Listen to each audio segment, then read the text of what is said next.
Ito po nga nandito na po sa Pilipinas si Representative Teves, ano pong ating gagawin mga hakbang?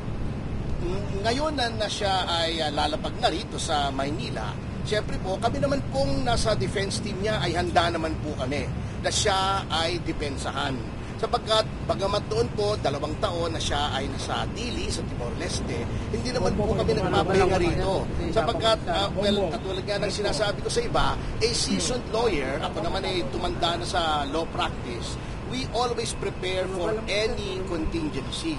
So habang nandun siya, inisip na rin namin na baka noong mga panahon na hindi pa namin malaman kung anong kahihinatnan noong request for extradition, naghahanda naman po kami. Hindi po kami tumitigil dito ng paghahanda sa kanyang mga depensa. Lalong-lalo na po ngayon na halos lahat po o pwede nating sabihin lahat na ng mga testimonya laban sa kanya ay binawi na ng mga gumawa ng mga testimonyang yon at sinasabing sila ay tinakot, sinaktan, binigyan ng mga abogado na hindi naman nila gusto, matibay naman po ang aming depensa kung siya po ay haharap na sa hukuman. Attorney, ano pong reaksyon ng mother po niya matapos po makitang nakaposas pati po naka-chain yung paa ni Representative Teves? Siyempre po kahit naman sinong ina mababasag po, madudurog ang puso. At yun nga po ang kanyang hinaing, bakit daw ginaganon ang kanyang anak. Samantalang sa ilalim naman ng ating saligang batas ay presumed innocent na parang hinihiya. Pinapakita na nakakahiya. Hindi lang posas kasi. Kanina manakils pati paa na para naman tatakas yung kanyang anak. Talaga namang may presumption of innocence. Ito po ay kasama po sa pattern of harassment and persecution na sinasagawa po ng kasalukuyang administrasyon laban sa mga Teves. At hindi lang sa mga Teves, sa ilan sa kanilang mga kalaban sa politika katulad ni Atty. Harry Roque. Marami po Si Pangulong Duterte ka po mismo ay ginawa rin yun Mukhang tuwan-tuwa itong administrasyon na to na sila ay nangingidnap na may muwersa na dalhin kung saan-saan ng mga tao at parang tuwan-tuwa pa sila. Baka hindi nila alam naiinis po ang taong bayan sa ginagawa nila kaya below sea level na ang kanilang approval rating ngayon. Simula po ba nung i-arestuhin po si Representative, nagkaroon na po ba kayo ng ugnayan o maging po nung kanyang kaanak na makausap ito? Very, very briefly lang po. Right after he was arrested, nagkausap po kami at may mga pinag-usapan po kaming confidential. Ang sabi lang niya ay ikaw nang bahala pagdating ko dyan sa Pilipinas. At kami naman po, sinubukan namin pong lahat.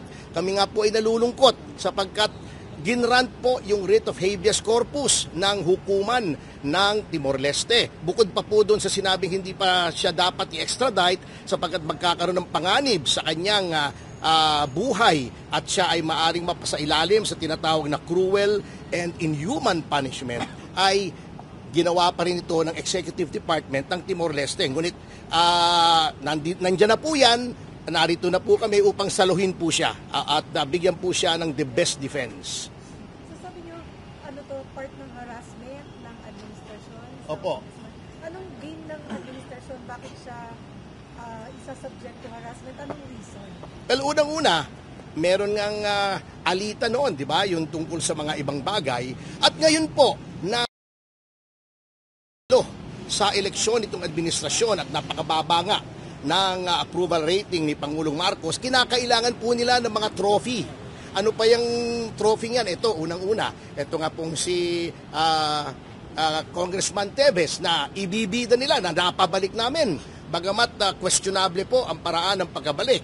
Siguro, isusunod na po nila si Atty. Harry Roque para ma-distract ang mga taong bayan sa mga patong-patong na kapalpakan katulad ng napakataas ng self-rated hunger, self-rated poverty at sa mga infrastrukturang hindi ipinag-iisipan katulad sa EDSA.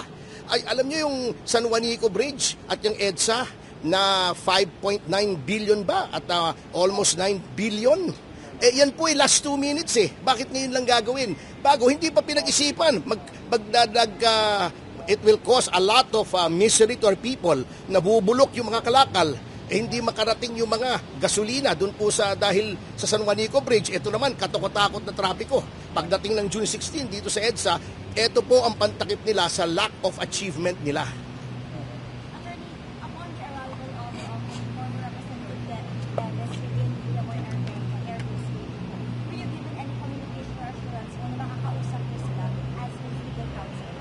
I don't need any assurance. Ang assurance ko po ay nasa batas. Nasa batas na the moment he lands in Philippine territory ay entitled siya sa council.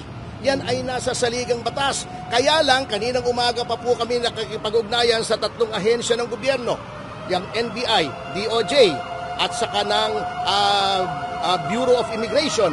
Tinatanong namin anong oras, saan lalapag, at paano namin makakausap ang aming kliyente. Wale, deadma. Paano yan? Sana lamang po, ang kasama naman pala niya ay si dating judge at ngayon NBI Director Jaime Santiago, na alam po naman niya ang mga karapatan ng isang taong akusado sa krimen, na aside from the presumption of innocence, the right to remain silent against self-incrimination, and the right to counsel. Alam niyo po ang karapatan ng abogado na kausapin ang kanyang kliyente, mas matindi pa po sa mga kamag-anak. While relatives may properly be limited in their interaction with an accused person under detention, ang abogado po at any time of the day or night ay dapat bigyan ng access sa kanyang kliyente. Okay po. Okay na? Nariyan po siya sa isang lugar, malapit lang po rito. Hindi po haharap. Hindi po Ayaw po, hindi naman po public figure yung kanyang nanay, mahiyain po eh. May dala-dala lang siyang maliit na maleta, nandun yung gamit ng kanyang anak, konting pagkain, at gusto lang niyang mayakap at mahagkan ang kanyang anak na 2 years more or less na yata niyang hindi nakikita. At ngayon makikita niya nakaposas pa. Ilang taon na po yung mother? She's in her late 70s, I believe. May we know saan po siya galing, sir? Alam ko, may bahay po sila rito sa Manila, somewhere near here. Opo. Attorney, bukod dun sa bahala ka na pagdating niya dito, ano pa bang nabanggit niya sa'yo? Yung iba po ay confidential kasi. That's between a lawyer and a client. What I can divulge, sabi niya, they kidnapped me, we have no choice na umuwi sa Pilipinas, ikaw nang bahala dyan. Sabi ko naman sa kanya, sir, do not worry, we are ready, we have been ready for 2 years. Thank you po, Okay, thank you. Thank you, Kain na na. Habol po namin. Habol Ay, nasaan yung pagkain? Kain muna tayo. Iyan naman kami niya na to.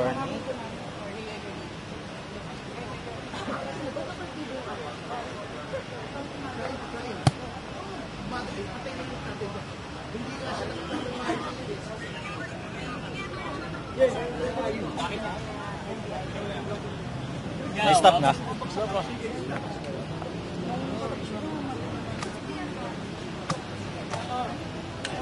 Si Awa, jud no maning. Sus, atay. Kita na po.